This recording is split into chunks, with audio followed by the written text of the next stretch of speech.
Alright, so got some goodies in today. This was, I got these 5 keys on eBay really cheap. These are the same keys that Saturn takes. It's a 14R3. This does not have a chip in it. It has the pass lock too with the resistor built into the ignition switch. It's not, there's no chip in the key. So I'll take and get a couple of these cut so we'll have some extra keys. I just didn't have any in stock. Rock Auto sent me my FrugalPrepper head gasket. I'm getting to where I just like to use FrugalPrepper anymore, especially since Rock Auto normally has them so cheap. This was only like $7. It was like $63 at AutoZone. And I thought that I got a FrugalPrepper intake gasket, but I guess I must have ordered another one on the list. The FrugalPrepper one was only like $7 or $8 too. But this looks like a pretty good one. It's a Magnum Automotive Group intake gasket. I'm sure that will work fine. The exhaust manifold gasket, I'm reusing that. There's nothing wrong with it. I saved the one off of this head where I pulled it from the junkyard. It was fine. So even if the one on the car's messed up, I've got that one. And I'm reusing my head bolts. I know we're not supposed to, but I do. It's a 99. I don't want it to last forever. It needs to last a couple years. But I did save the head bolts off of this head from the junkyard because those have already been retorqued on there one time when I tried replacing the head gasket before we put that engine back in. So ideally these have only been stretched once, so they'll probably work. I'm going to work on putting the cylinder head back together. It still looks pretty good, but we've got to put the cam in it. Now, this cam looks pretty good. It has a little dirt in some of these spots on it. It's a little rough right there. I don't know that it's, I mean, ideally you'd replace it, but then you'd have to line hone the cylinders and all kinds of other crazy stuff. So I'm just going to clean this off with a little brake clean and put it back in the head. And I'm sure it is opening those valves enough to make the engine run. And that's all we're trying to do. We're not trying to build a race car. We're just trying to make a car that will putt back and forth across town. Okay, so these cams have roller tapeits on them, and a lot of times roller tapeit cams, that means this bottom part of the cam doesn't ride directly against it. It has a roller that rolls on it. They'll cause less wear, but they'll also cause you to get some more dirtiness built up on your cam. Because they're not constantly scraping the surface of it like a traditional old style lifter is. So, you know, they aren't great. But all we're going to do is spray this guy down with some brake clean and wipe it off as good as we can with a towel. And hopefully we'll just get her pretty good and clean. And it'll be good enough. And I'm gonna lube this and all the journals, all the bearings and journals, lube them up really good. And just kind of take and turn that in there real good. And just make sure this cam has plenty of assembly pre-lube on it. You can use oil on this too. I just happen to have some assembly pre-lube from doing engine rebuilds, so I'm going to use that.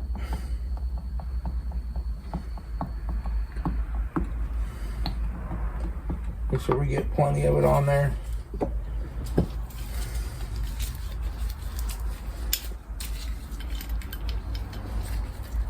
And just wipe it all over there. Okay, now we're going to take and assemble or put our camshaft in. This can be kind of tricky because you have to get the bearings and everything all lined up. You go in there.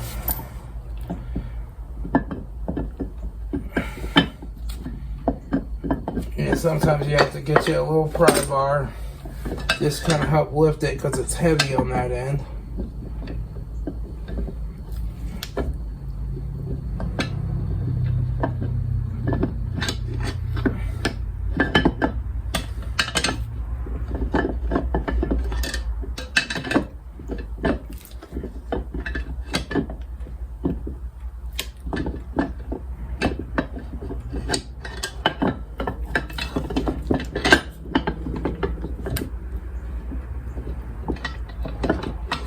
There it goes.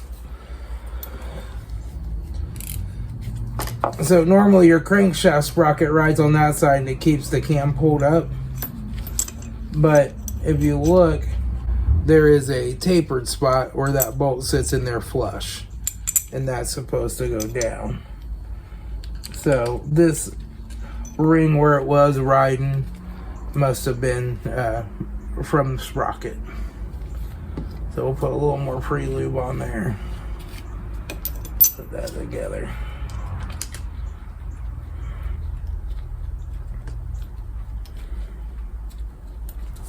Now we'll tighten this up.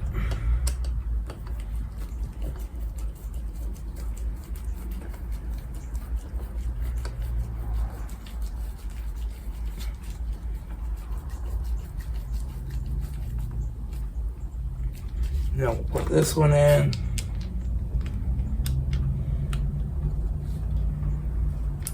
Right where it's supposed to go. Let me set it up here again.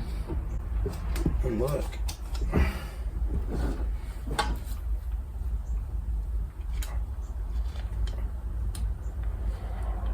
Get her started. Come on. There we go. Oh.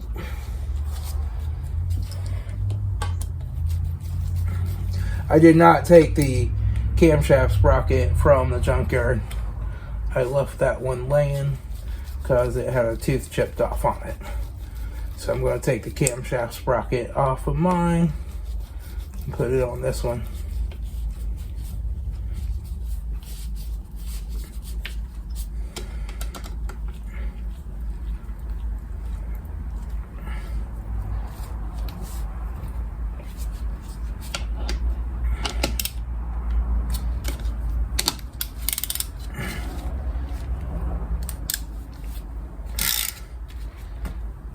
And this was pretty darn tight. We're going to tighten it up pretty darn tight again.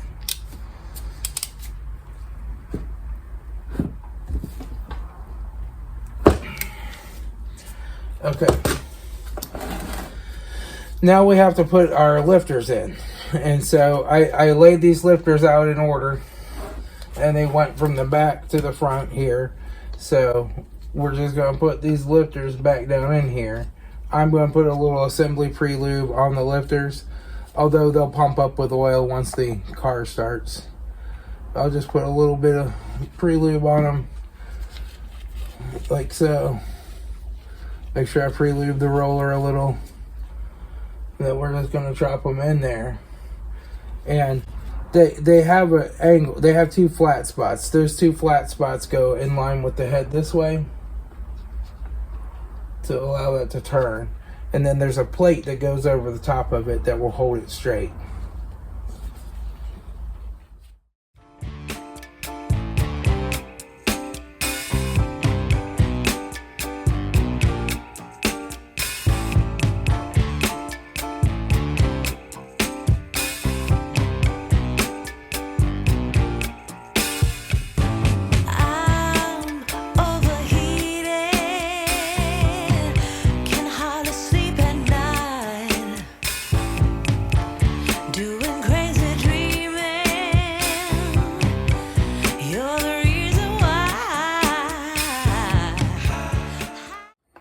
Okay, so now we gotta put these on, and these are what hold your lifters straight. So you just gotta kind of straighten them out,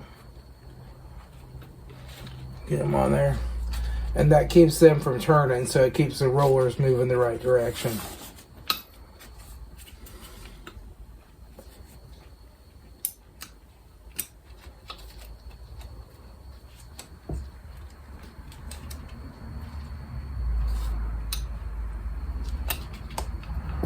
There we go. Now, we're ready to put this on.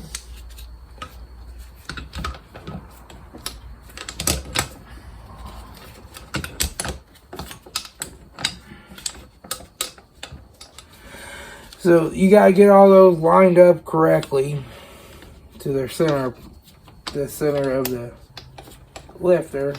And then these two little things right here put spring pressure down on those plates to hold them in place.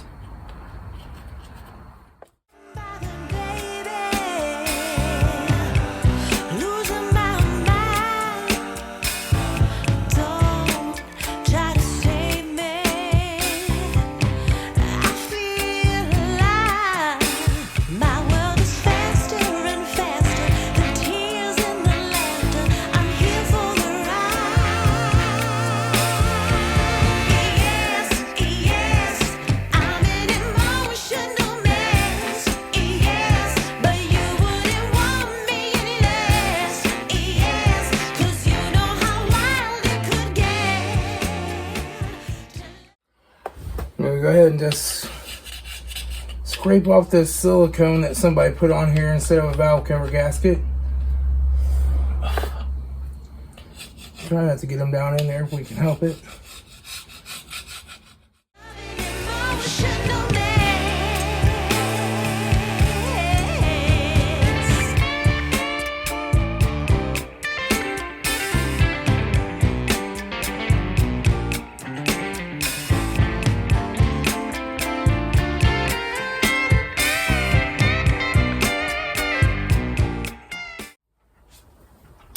I'm just gonna keep scraping all these surfaces clean, and I'll be done when I'm done. Okay, I got it all cleaned off. This has been cleaned off with brake clean.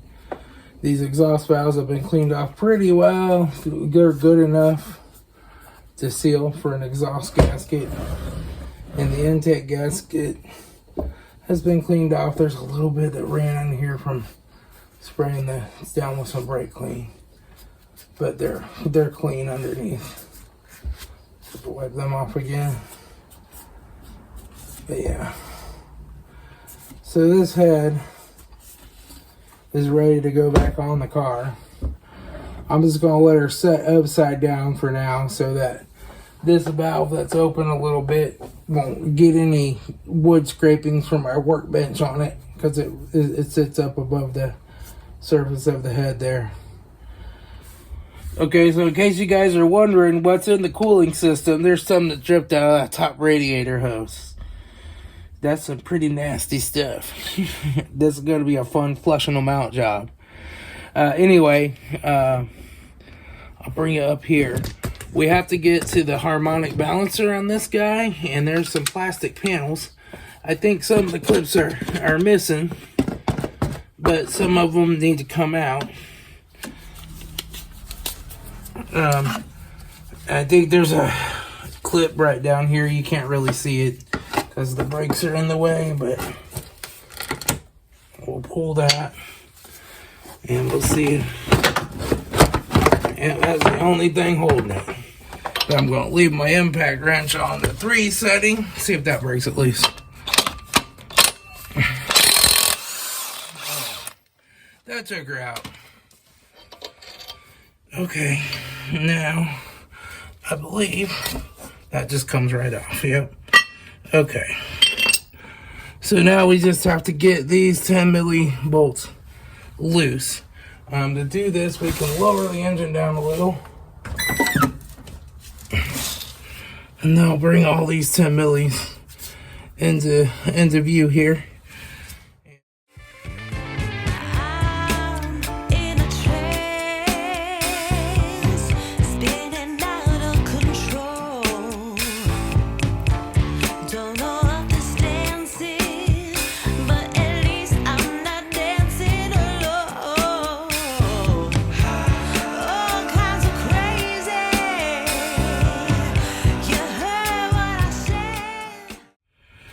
And it looks like there are a couple that go up from the oil pan. There's 1, 2, 3, 4.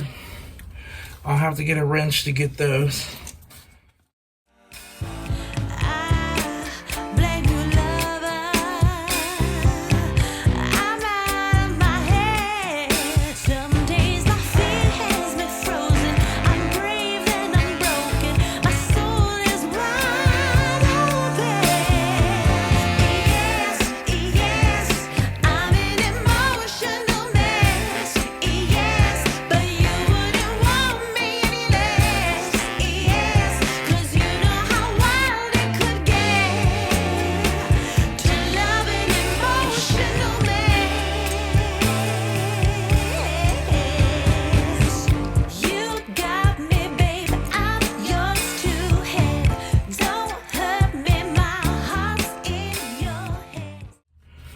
So we got all those oil pan bolts out, and now we just have to take the top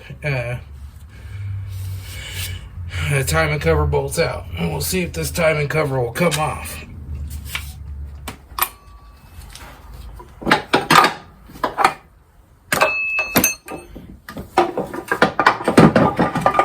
Yep, now we'll go out the bottom. Okay.